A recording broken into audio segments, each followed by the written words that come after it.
Hello everybody and welcome to my channel. Today we're going to be starting a reading vlog and I felt it appropriate because it's February, Black History Month. We are going to do Blackathon. I know originally I said this was going to be a Bloody Valentine theme, but there's just so many books that I want to read for Blackathon. I could not do justice to both my horror books and my Black author books. So we're gonna push off the horror authors for now and focus on our Black authors for February, which is going to be so exciting. And this is actually my first time participating in Blackathon because I wasn't really in the book community until towards the end or middle of last year. So I really didn't know that much about readathons going in, etc. So I am so excited to do this. But this readathon is hosted by Jessie from Books and Bow Ties. I'm so bad at remembering the order of that.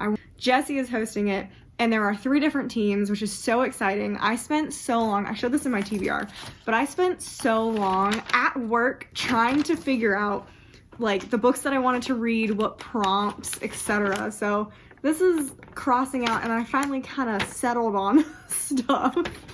But yeah, so I'm really excited about this, if you could not tell. But I think I've got the books that I want. I will give myself some leniency if something goes wrong and I don't end up liking a book or I'm not feeling it. I do have some that I can switch in that are like my backup books because I'm such a mood reader. I am such a mood reader, it's really hard for me to stick to a TBR. So we're gonna try though. I think I've set myself up for success in this video, so we're gonna see what happens. But you guys know I'm a notorious mood reader and have issues with sticking to things. So let's talk about what team I want to join. So I am going to be joining Ocean. I tried to look up the way that they pronounced everything to make sure I wasn't getting anything wrong because I'm notoriously also bad at pronouncing things. I feel like everybody is on BookTube. It's like you forget how to use your mouth. When you get in front of your camera, you like start saying stuff and you're like, this sounded completely different in my head, and that's pretty much what happens every time. But anyway, I'm joining the team Ocean, named after the river Arisha, known for love among other traits because love is a battleground. And the prompts are a book with a hate-to-love romance, a book with a strong aquatic theme or water magic, a book with a yellow cover or author's name begins with Y, a book that is kinky, smutty, and sex positive. And there is a bonus book, but I'm not gonna push it too much because I already have so many books that I wanted to read this month. If I get the chance, I will pick it up, but I'm also not in a huge adult romance mood, and I think that's what it is. It's called Fake It Till You Bake It. So even though it sounds like something I would definitely love, if I have time at the end of the vlog, maybe. I don't think so though, because there are 4 books that I want to read, and I feel like it's already pushing it that I made this TBR to begin with. So if I add another book, it may all come toppling down. So we're gonna stick with the 4 that I picked for now. We'll see at the end of this reading vlog what happens, and it depends how quickly I read them, because if I read them really quick, I'll probably pick that up and add it on to the end. But like I said, don't know if that's actually going to happen. So don't be watching this for that book just in case. So anyway, what I ended up deciding on was the 4 books that are sitting behind me. I was about to say you can already see them, but a book with a hate-to-love romance, enemies to lovers. I didn't really have a book for this because like I said, I'm not a big romance reader, so I was actually tempted to reread Chloe Brown, but I wanted to read something new. I have so many good books on my TBR that I ended up picking something that may be enemies to lovers. It seems more like unlikely allies, but I'm gonna count it for this prompt anyway because it seems like it might be enemies to lovers, because I know there's like a misunderstanding and issues and they're hiding stuff from each other. But the book is Beasts of Prey, and I am so excited to start this one. This was a special edition from Fairy Loot. It came in one of the boxes as one of the extra books, and I had no idea it even existed, but it literally sounds like something I'd be obsessed with. And it says that it's similar to An Ember in the Ashes, Shadow and Bone, and The Gilded Ones. So fantastic. And we're following 2 main characters. One is a beast keeper at the night zoo trying to pay off her family's debt, but she accidentally unleashes a wild and mysterious power that sends the zoo up in flames. On the other side, we have a character who is destined to become an elite warrior, but he accidentally lets her go, and because of that, he's shamed, and now he needs to figure out a way to get back in good graces. So they end up working together for 2 different reasons, and they're hiding stuff from each other, but sounds really good. So I'm really excited to start this one. This sounds really fun. The next prompt is water magic or aquatic themes, and that was super easy to pick. Skin of the Sea. I've been really wanting to read this one. It's funny because the reason I haven't read it is because I have 2 copies of it. I know that sounds really weird, but the copy that I read is gonna be the copy I keep. So I kept looking at both of them and they're both super pretty. I have the other one. Here it is. Here is the other copy. This is the Owl Crate edition, and I like this one better, but I like this has gold edges and it has like this pretty, and maybe I'll just switch the dust jacket. Because it's really the dust jacket. And then it has this, and then I think it's also signed. So maybe that's what I'll do. Maybe I'll just switch the dust jacket. Because I don't like super love the teal. I really like this like muted grayish blue pretty color. So I don't know. That's why I haven't really read it. I know it's, again, sounds kind of stupid, but I have to like I said, I get attached to my books. So the one that I read is the one that I'm going to want to keep. So maybe that's what I'll do. I'll switch the dust jackets. We'll see. That might also bother me. I don't know. I'm so weird about things like that. But this one is mermaids and water magic, and it just sounds beautiful, which is also one of the reasons I'm nervous, because it seems like it might go over my head. She's also saving a boy, which goes against her job, her religion, her family. So it seems like there's going to be repercussions for that, but also the boy may know more than he's supposed to, which is suspicious. So I'm really excited to pick this one up. I still don't know which one I want to read. And then the next prompt was the yellow cover, and I'm going to pick Wild Blood for this one. I am so excited for this because I read Lauren Blackwood's debut novel, Within These Wicked Walls, and when I heard this one, I didn't even know this was the same author. I just wanted this one based on the synopsis because it has to do with our main character Victoria is a wild blood, and she was kidnapped and is now being forced to use her magic to guide and protect travelers in a Jamaican jungle teeming with ghostly monsters. I mean, that sounds so cool. That sounds so cool, and it seems like there might be a little bit of a romance, but there's also going to be just like so many things happening, and I'm very excited for this. So this sounds like right up my alley, and the edition is so pretty. And I was really excited because even though it's out now, I think it came out today, it was early in my stores, and this is one of my more anticipated books of February. So I was really excited to find this one earlier, even though I didn't end up reading it early. This always happens. I always find books early and then I'm like, oh, I gotta get it now. And then I don't read it for like a couple months, but hopefully I will read this in the month that I get it, which is really cool. So this one will most likely be the first one I read just because this is what I'm most excited about. And then the last prompt I kind of fudged a little bit because I don't read a lot of smutty books, and I have a young adult romance that I really want to read this month, and it is The Davenports. So I kind of went with like, instead of kinky, smutty, sex positive, I went with love positive because this is supposed to be like a really cute but also in-depth romance and story about this family. So I thought this would be really good.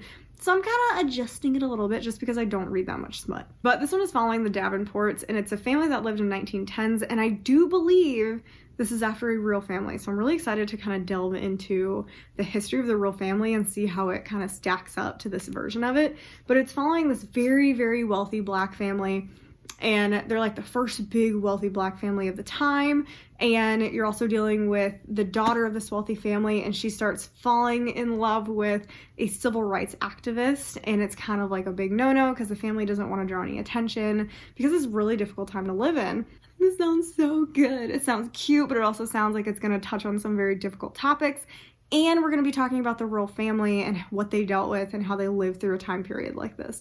So I'm really excited to start this one. This is kind of almost in a tie with Wild Blood to start first, but I think I'm going to pick this one. I'm filming this a little early, so I'm not starting any just yet. So the first clip you'll see will probably be in a couple days, and then I will decide what book I want to read. It might be later tonight. I don't know. It depends how quickly I finish Heart of Iron, because that's what I'm reading right now. But I'm thinking it'll be Wild Blood. I think it'll be Wild Blood. But anyway, that is all I have for this little introductory clip. I'm so excited to start Blackathon, and I'll see you guys in the next clip where I decide what I'm reading. Okay, I definitely did end up starting with Wild Blood, and it is very interesting so far. It took me a little bit to kind of figure out the magic system because it was not explained very well, but I think I understand it now. So let's talk about what this book is about. We are following a main character, Victoria, and she is known as a wild blood. So this group of people, it's not like a whole area of people, it's just, it seems like this very small group of people that this awful touring company has managed to find and kidnap, but they have this power. See, already I said something wrong because they don't call it a power, they call it the science. It is their science. They kind of look at it as like just their own normal bodily function, and it is just the science of their bodies, which took me forever to like kind of understand because it's such a different concept than most books call magic. But it's basically blood magic, but they call it blood science is what they call it, which is a very interesting way to look at it. She is one of the most powerful wild bloods. So in their case, blood science is they can use any blood from creatures, insects, anything, other people, themselves, and they can manipulate it into like things, like objects, so you can manipulate them into weapons. But they have to be careful about how much they actually use their blood science because they will rage if they use it too much. So like it seems like the younger people who use it a lot are more susceptible to blood raging, and it's basically this madness that takes over that they have to be careful to avoid. So Victoria is very aware of this type of raging, and so they've created a system where they basically partner up together. Two wild bloods will partner and they will take turns using their science, and it works really well. Unfortunately, the whole plot of this story is this huge group of people want to go to the center of the jungle where this like supposedly a gold mine is hidden because no one's been able to get to it because the jungle is alive and wants to kill you with everything it has. They decide that for this journey they're going to partner one wild blood per one team member because there's literally a million of them. There are so many of them. And they're going into the jungle, which is significantly more dangerous than staying on this road that they just normally pass through. So the point of this company is it's like a touring company. They are awful people and they are enslaving these wild bloods even though they're paying them. They can't leave. They have to work. There's no choice. So yeah. They say, she's like, technically they don't call it slavery because they are paying us, but if you can't use the money, if you can't leave, if you can't do anything except work for this company, it's slavery. And she says that. She's like, this is forced enslavement. They are forced to use their science for this touring company to take clients across the jungle, and there's a single like road that was built through this jungle that the jungle allows them to use to cross, and that's it. They're not supposed to go in the jungle, etc., but this new group wants to go in the jungle, and because I guess they're paying so much, they're allowing it. So the whole plot of the story is them going through the jungle. So this book has already been very serious, talked about some very difficult subjects, and I appreciate that because that's what I wanted from this reading vlog. Normally I stay in my comfort zone. I definitely wanted to go out of my comfort zone a little bit. So this is a good first pick because this is exactly the type of fantasy book I love. It's nature magic. I'm obsessed with nature magic. So I'm staying in my comfort zone that way, but reading about the very difficult subjects in here is pulling me out of it. So I'm really, really happy about that. Although it's really tough to read. And it's sad because it's stuff that still happens now. So a lot of the big problems and a lot of her feelings revolve around the fact that she's biracial. And one of the most like difficult things she said, and I never thought about it this way, so it's hard to hear. It's hard to hear. Anyone would find this hard to hear because it's so sad.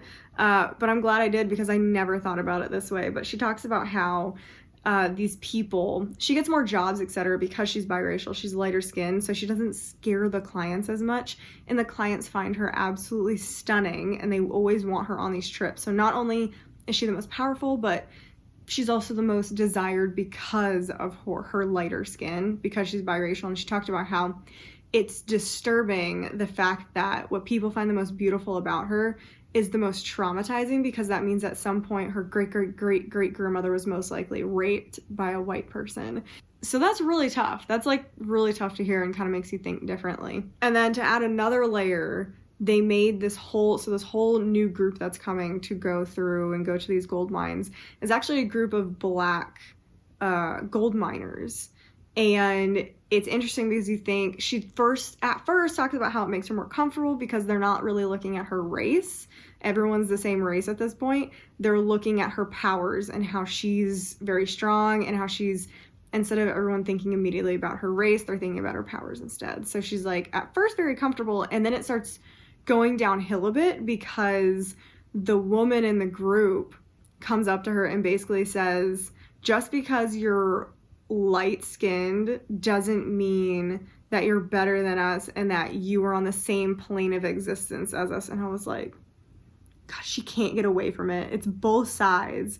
It's white people like her more because she's whiter, and black people are not liking her as much because she's whiter. So it's just like, oh man. And that's like a very big issue that still happens. Biracial people have it tough because people are just nasty. People are so, they'll always find something not to like, and people hate when you can't put them in a box. It's the same issue where a lot of people are transphobic because they can't put someone in a box. They don't like it. So if they don't like it and they fear it, and people hate fear, so then they hate it. So it's the same kind of situation going on here. No one can put her in a box, and so people are uncomfortable by her, and it really sucks. So there are some very, very strong discussions already happening, and I really appreciate that. On a lighter note, it is a really cool book. I like the blood science aspect of it. It's very strange, but it's also really cool. Instead of calling it magic, they just call it science as part of their own body.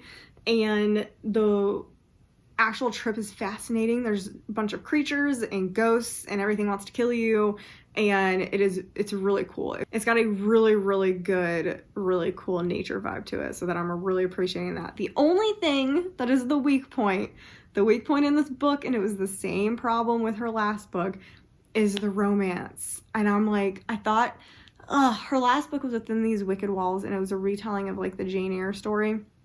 But it was like she didn't know how to write the romance side of it. Like everything else was really, really good, but she had a really hard time writing the romantic lead, the male lead.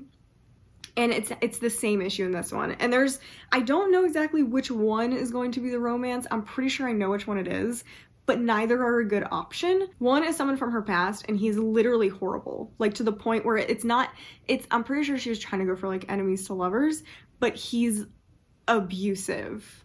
So I don't like that. I have a very, very bad feeling that that's the real romance, and the other one's like a red herring, and he's gonna turn out to be evil.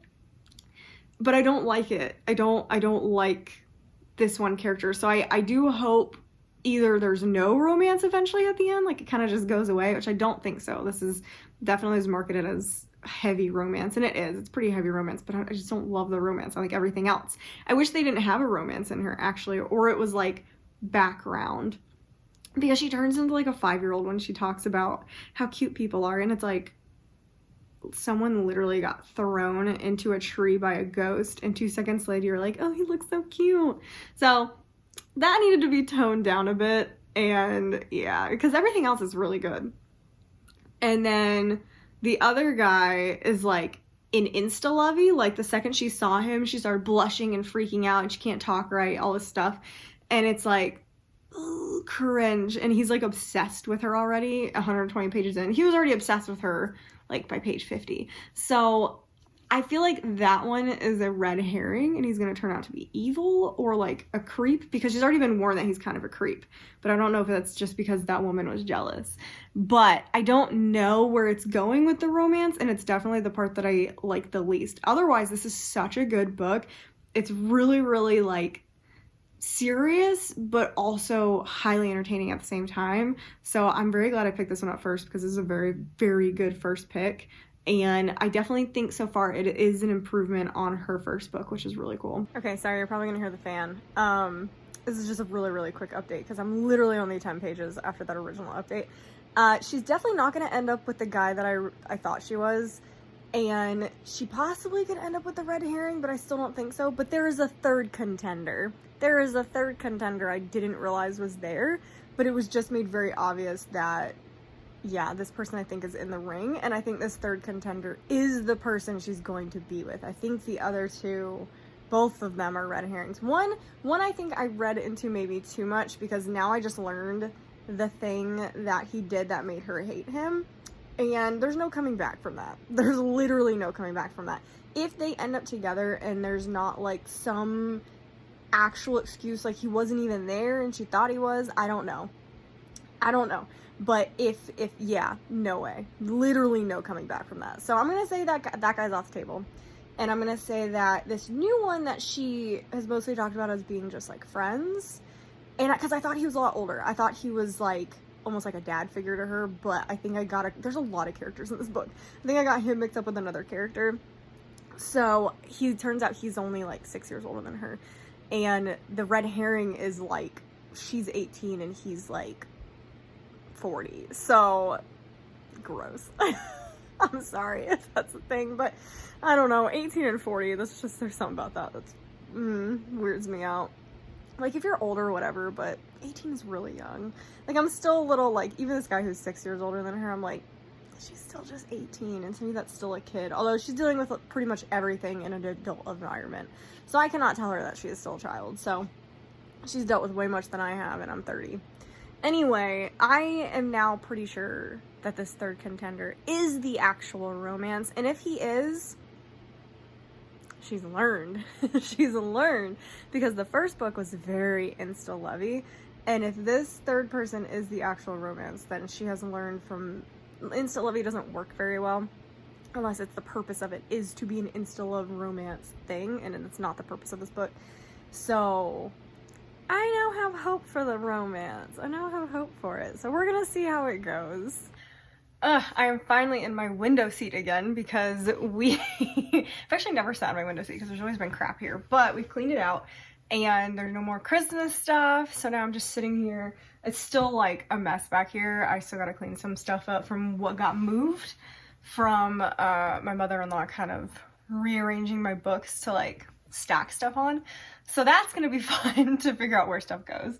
And yeah, so I'm in this little window seat, which is really nice. My driveway's kind of nasty. It rained last night. So I have finished Wild Blood. Oh man, guys, this was terrible. This was so bad. I honestly cannot believe how bad this turned out to be. I would say the first 200 pages were pretty good, and the last 100 pages were literal trash, and I am in shock. I am in shock, and I'm honestly devastated because this, as well as episode 13, were two of my most like anticipated book releases of this year, and I hated that book, and I really hated this one. This is a 1.5. The half star comes from the fact that I really did like the beginning until I figured out that the insta-love romance is the romance like that you're supposed to like. And I was just shocked. Shocked. I honestly can't believe that. I cannot believe the insta-love with a 40-something-year-old and an 18-year-old is what we were going for in this book. And then in the last 100 pages, it just went, I mean, absolutely wild. Like, it turned into the most depressing, and I don't know what they were thinking. I really don't. I don't know what she was thinking when she wrote this. And I don't know how to talk about it without talking about spoilers. So we're gonna have to get into a little bit of a spoiler section here. But I think it's worth it to talk about. I'm not gonna talk about everything. I'm just gonna be talking about the couple of things that I found incredibly strange and like issues in this book. She has two best friends in this world, and they're like the only people who are kind to her, etc. One is Samson, one is Bunny, and they're brutally killed, both of them. One of them is like brought back to life but won't remember her, but that's at least he's brought back to life and she can rekindle her relationship with him as like friends. Then the 14-year-old, who's basically her son, brutally murdered.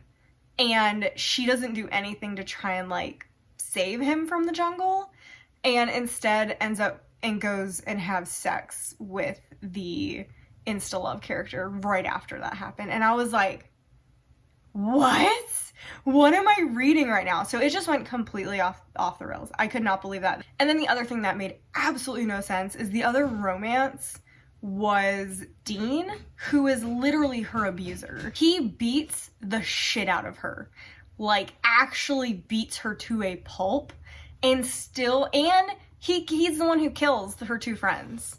And somehow by the end of the book, she's still like, oh, but he didn't actually like want this life. No, he didn't. But you can make choices in the life that you're given, even if it's terrible. You don't have to kill two people. Like, oh my gosh. And she even like kisses him at the end, like as a goodbye. And it's like, he killed the two people who are like your only family. Are you kidding me? And the writing it was just not great. It was easy to overlook when everything else was fine, but when the plot started going downhill, when everything started going downhill, the bad writing became very obvious.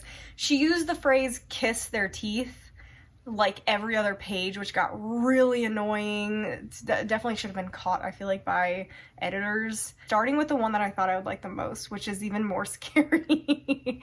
But I'm so disappointed. And if you've read this, I'm really curious what you guys thought about it and about the ending and about like her decisions and the relationships. Most of the relationships, because they're so bad. But we are going to start the Davenports. I have already read a chapter, and I think it's definitely going to be a nice cleanser from this book. Like, it's still going to talk about some serious topics because it is talking about a Black family in 1910s.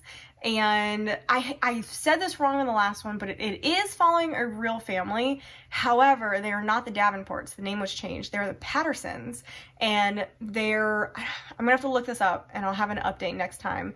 But I believe that, like, the patriarch of the family, it might have been the grandfather, was actually an enslaved man, and when he was free, he started a like carriage business and became super popular, super wealthy, and his family became one of the most prestigious families of that time. It's kind of what this book is about, but it's following like the younger generation. It's following the daughter of this family, and I'm enjoying it. I'm a little skeptical just because I'm so depressed about Wild Blood, but I think Davenports could pull me out of that skepticism and hopefully be a good time. So I am going to be reading a lot this weekend. My husband just left for a bachelor party up in the woods somewhere. Man, people are weird. Like, they are going to a cabin in the woods with no Wi-Fi, which sounds like a horror movie to me, and they're gonna be staying there until Sunday.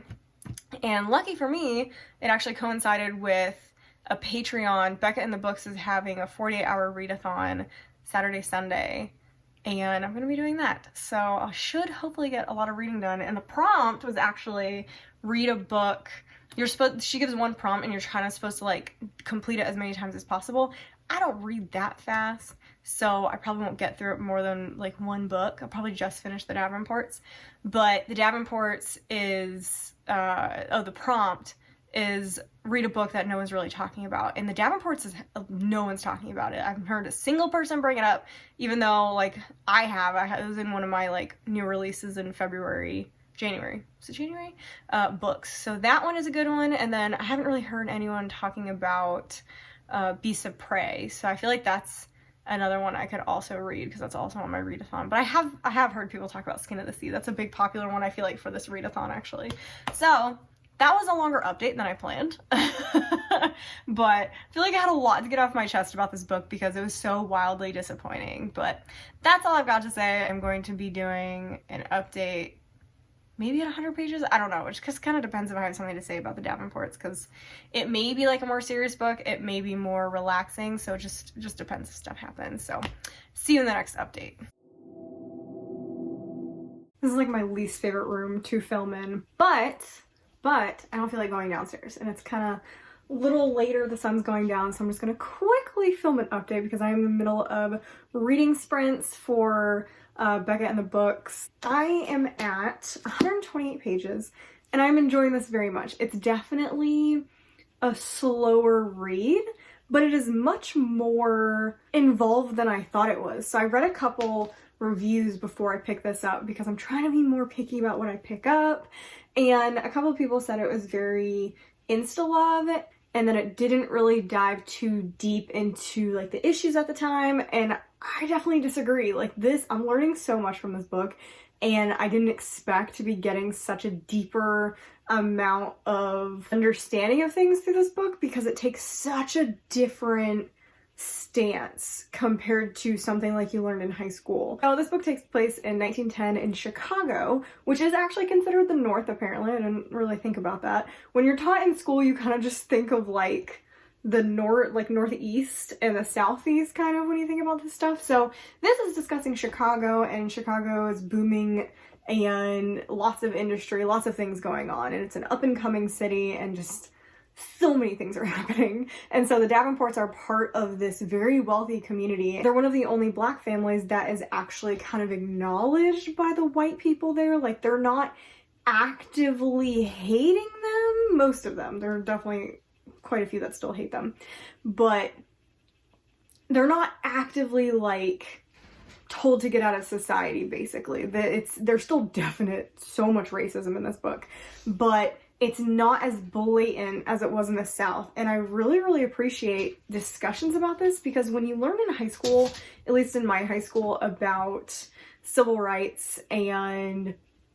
the abolishment of slavery, you don't really talk about the North. You talk about the South and how when they abolished slavery, they didn't enforce it in southern states a lot. So you had slavery for years after it was abolished. And they talk about in this, but because they're in the North, it's a totally different type of environment going on. So instead of like the blatant racism that is occurring in the South, because it's, like I said, they talk about the South and how they're still trying to reunite families with freed slaves and slaves that have escaped, they discuss how they're basically like tolerated in the North. Like, they're not actively sought out as a group of people. Like, she still doesn't hang out with other wealthy white families.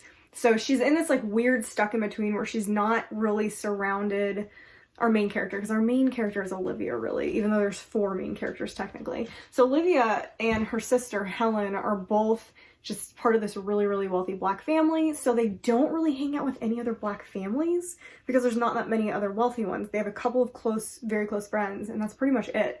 And then they don't really associate that much with a lot of the wealthy white families because the white families think they're better, even though the Davenports are like the family in reality. It's a very interesting take because I never really thought about it, because how they talk about it in history class is once a Black person gets free of the South, it's like fairy tale ending. Once they get to the North, they're fine. And that is obviously not the case, because I had no idea that Jim Crow laws had started to sneak up out of the South and start becoming like an actual issue in the North. I had no idea that that was a problem, so that's brought that up, and I'm just literally learning so much. And I wish that our history classes had talked about the racism in the North, because they didn't. Like, they completely glossed over it. So getting back to our characters, we have 4 distinct points of view, which I think is probably 1 too many or 2 too many. I kind of prefer, I kind of wish that we had stuck on 2,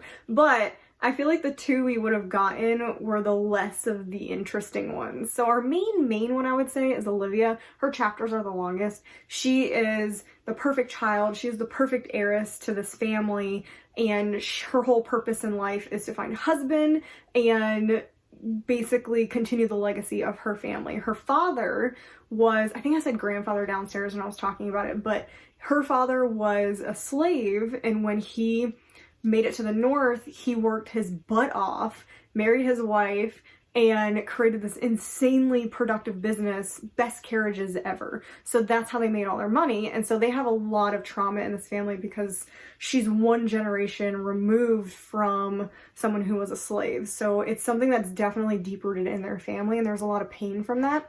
And then you have Helen, the younger sister, who's also another character, and she is the opposite of Olivia. She doesn't want to be married. She doesn't want to be the dutiful housewife. She wants to be part of the company. So she basically goes behind her dad's back and works on Model T cars with her brother, because her brother is trying to basically move their business into the next century, because automated cars are coming out, the Model T, etc. is coming out, and they really need to start getting into this business because carriages are going to start going out of fashion. Helen just wants that type of experience. Like, she wants to be a mechanic. She's brilliant. She is so smart, but no one will let her work on it because she's a woman. And then you have one of their maids, Amy Rose, who is easily my favorite character. She has my favorite plot line. She is a maid for this family, and she is an orphan, and her dream is to no longer be a maid, and she wants to open a hair salon for Black people. For me, her story is like the most impactful of the 4 so far.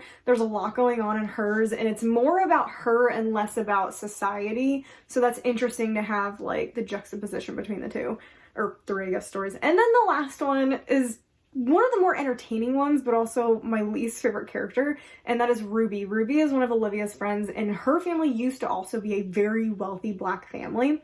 However, her father decides to run for mayor, which is mayor over the whole city, so he needs Black and white voters to vote for him. And that is draining their funds, and they're kind of becoming a family gone to ruin because of the aspirations of her father. And so she's trying to secure a marriage with Olivia and Helen's brother John, who used to be interested, but he seems like it's waning, and actually seems like he's now interested in Amy Rose, the maid, because she's just awesome. I love Amy Rose.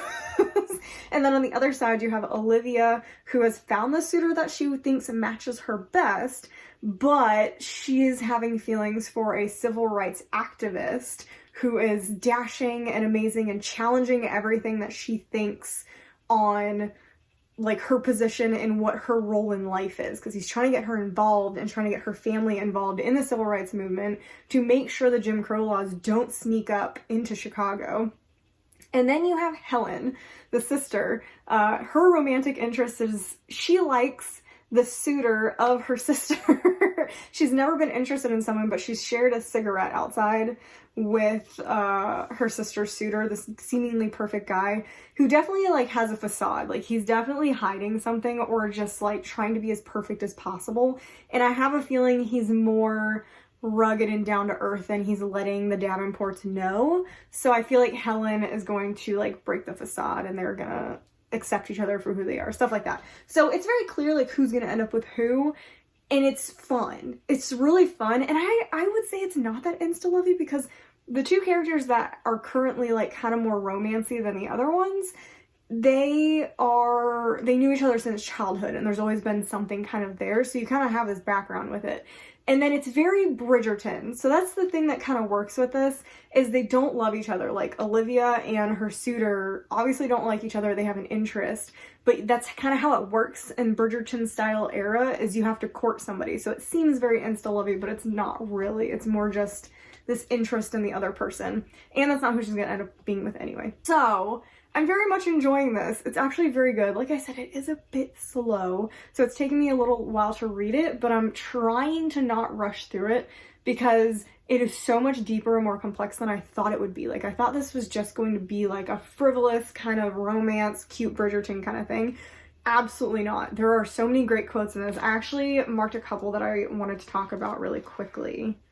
I'm so glad I finally have a book to like talk about. Like I feel like Wild Blood, I had a lot to talk about in the beginning and then it just completely went off the rails. This one is continuing like the discussions throughout the book, but also balancing it really, really well with the more cutesy romance stuff. I have finished The Davenports. It really didn't take me that long. It felt like I was reading this book for a really long time, but I still give it a 4. I really liked this book. I thought it was really, really good.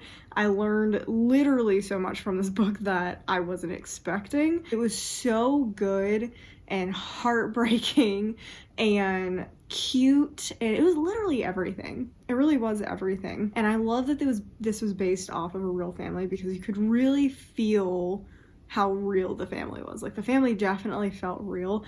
And she writes a little excerpt in the back actually about the historical context, which we'll talk about in a little bit, which I really appreciated because I did my own little research and there's really not like too much about this family, so she was able to do a little more than what I was able to find. So she said this book was inspired specifically by a forgotten history, Black success across Midwestern US cities like Chicago during the early 1900s. The original family that inspired it is the company C.R. Patterson and Sons, who was founded by a proud patriarch who escaped enslavement to become a wealthy and respected entrepreneur.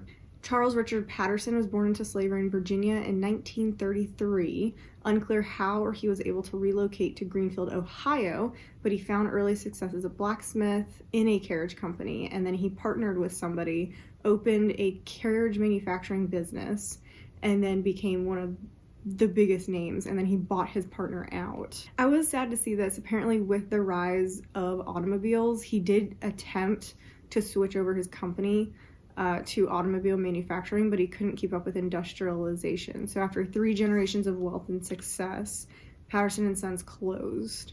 So I'm curious what happened to his family afterwards. She says she looks it up, but she couldn't find anything, and she couldn't find anything about his daughters. And so that's why she wrote the book. She wanted to basically make this fictional story about maybe what his daughters lived through during this time period. So I thought that was really, really cool. And then she goes on to talk about other successful Black people, and then how she specifically chose Chicago because it became a hub of African American culture and business, which is why she selected it for the setting of the story. And then she goes on to talk about how her history books kind of block out this time period and how they don't talk about it as much as they should, which is completely true, and that's how I feel about it. I know a lot of the stuff that happened in the North, in the northern states. And then goes on to talk about all of the great, even though there's a lot of really sad things that happen, there's also a lot of greatness that came from it, and all of the organizations that still are in effect today and are helping people. So I thought that was really, really cool. So I love that she added that little thing at the back so I could learn more and kind of her thoughts behind the decisions she made, because historical fiction is always interesting what the author decides to do with the characters. So I love hearing why authors decide to do certain things the way that they do. Back to my thoughts on the book specifically. The reason it got a 4-star and not a 5-star is the pacing was a bit off. The characters, not the women, the men. The men in the book felt very one-dimensional, kind of. Like they weren't explored upon enough. And I'm pretty sure the reason is how many characters were in this. Like there were too many points of view. I think that she should have started the series, because this is a series, I forgot to mention this is a series, and it ends on a pretty big like relationship cliffhanger for everybody, which I actually do appreciate, because that means the next book, hopefully there'll be more growth in those relationships, because in my opinion, every single relationship was underdeveloped, which is a major problem. And it's because there were too many points of view. You would be in one person's head and like start getting to know what's going on, and then they cut and switch to the other person. And it's like, it's just not enough time in a 370-page book for 4 characters to develop full relationships. I really did enjoy this. I thought this was so good. And I cannot wait for the second one to come out. The second one comes out, I'm gonna have to get it. I hope the pacing was a bit off, like I said.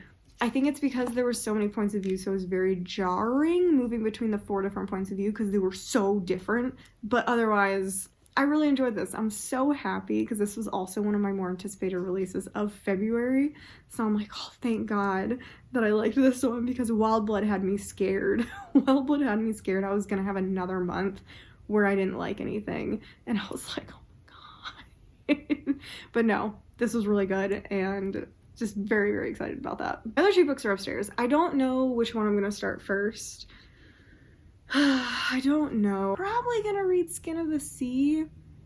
Probably. We'll see. It just depends what I'm into. So I'll let you know in the next update what I end up picking.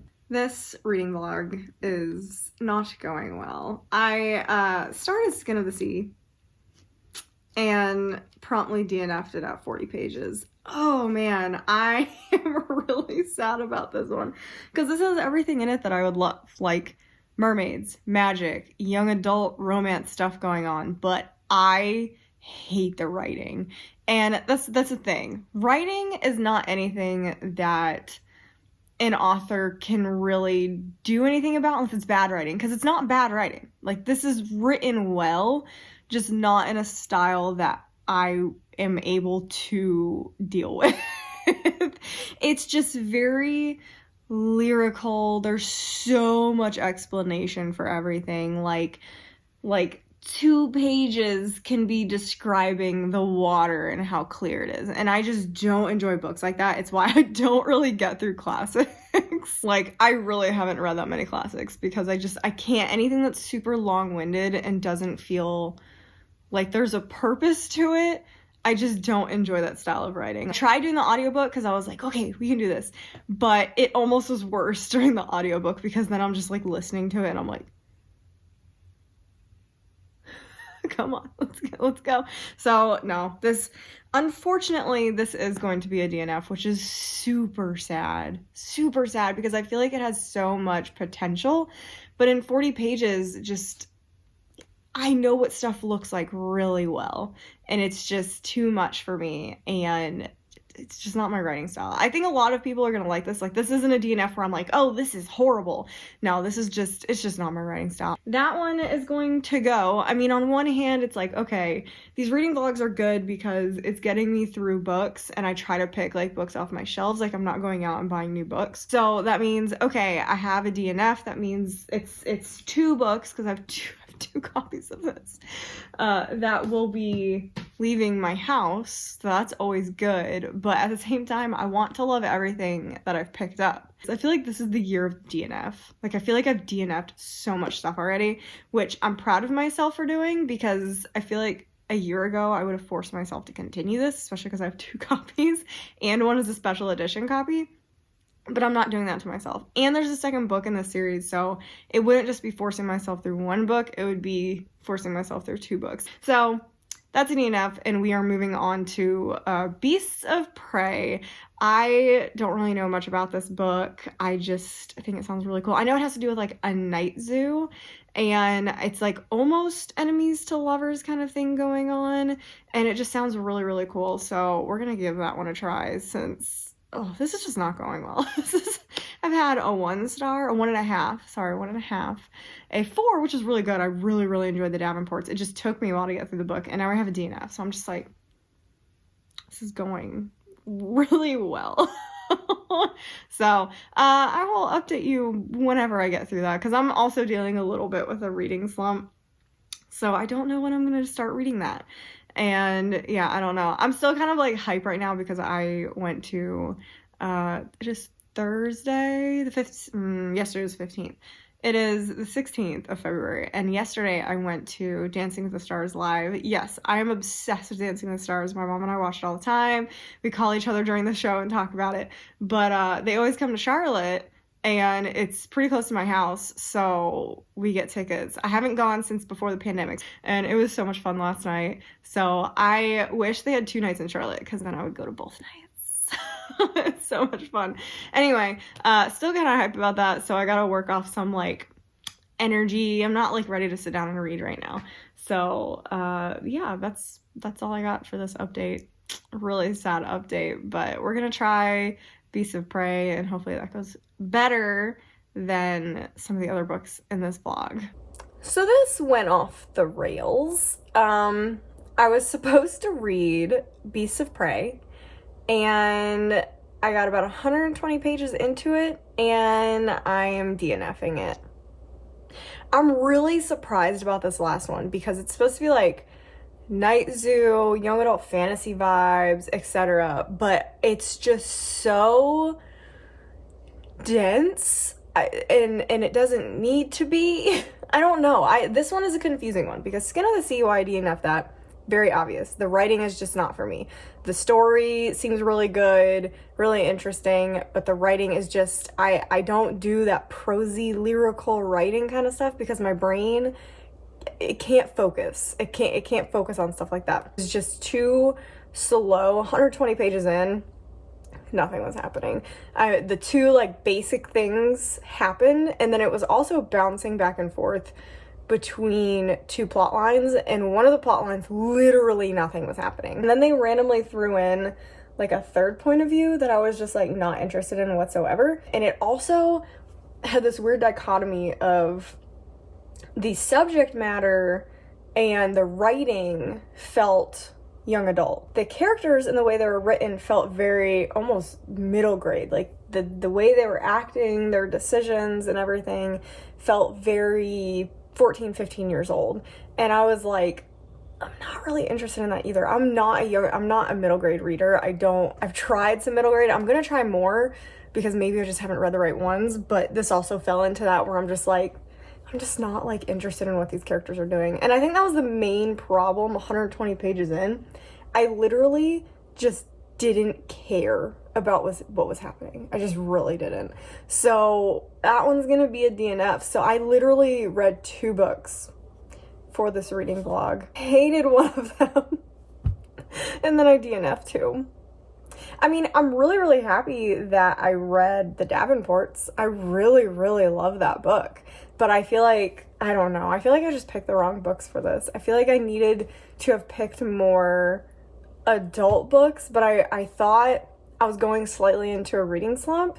So I picked young adult books because normally that's what I like. So annoyed. I'm so annoyed because I thought I'd set myself up easy, successful books, and it turned out should have done the opposite. Should have went for more difficult books, and I probably would have done better. Whatever. Yeah, next year we're going to just do this mood reader style. I'm not gonna do the prompts. We're just gonna go, okay, I want to read this book, because I made that mistake. Made that mistake this year, and I shouldn't have done it. I was really thinking about scrapping this whole thing, but I really enjoyed the commentary I had for the first 2 books. So I'm just gonna leave it. We're gonna put it up. We're gonna put it up, even though it was a disaster. And you guys are getting a glimpse of how my brain really fights me sometimes because it fought me during this whole reading experience, and it's fought me this whole month really. And last month I think last month I DNF'd like 4 books too. So I think it just wants to DNF things. I think that this is just where we're at. We just want to DNF things right now. So it won. My brain won out this reading vlog. And I think next month, I don't know what I'm doing next month. Next month we'll do something mood reading wise. We'll do the horror books or something next month, and I'll just read what I'm in the mood for, because I have plenty of horror upstairs, and I'll just read one and then pick as we go, and then I'll film the intro at the end. But anyway, this was my absolute disaster of a reading vlog. I'm really sorry about that. If you are interested in Skin of the Sea, I would still say read it. If you're interested in Beasts of Prey, I would still say read it. I think they just were not, the writing was not for me in either of them. So if you like slower building young adult fantasy, Beasts of Prey I think is actually probably going to be really good, because the writing was really good. I need something a little more fast-paced. I need something faster-paced to catch my attention at the beginning. Because it can slow, that's the thing about books, they can slow down towards the end, but I need something that, like, starts really strong at the beginning, and I struggled too much 100 pages in. So I need something a little quicker at the beginning. For Skin of the Sea, I think it's written incredibly well. It's just not something my brain can comprehend very well, so that's why it was a DNF for me. I would say definitely still try both of those books, depending on if you like that type of writing. So anyway, that's all I got. That's all I got. And I really wish that I'd gone better. And oh man, hopefully my reading vlog for next month goes better. And I was right. 4 is too many. 4 is too many. We're gonna go with 3 from now on. We're gonna try just doing 3, unless I have like a particularly super short book that I'm reading. We're gonna try, I think 3 is a good number.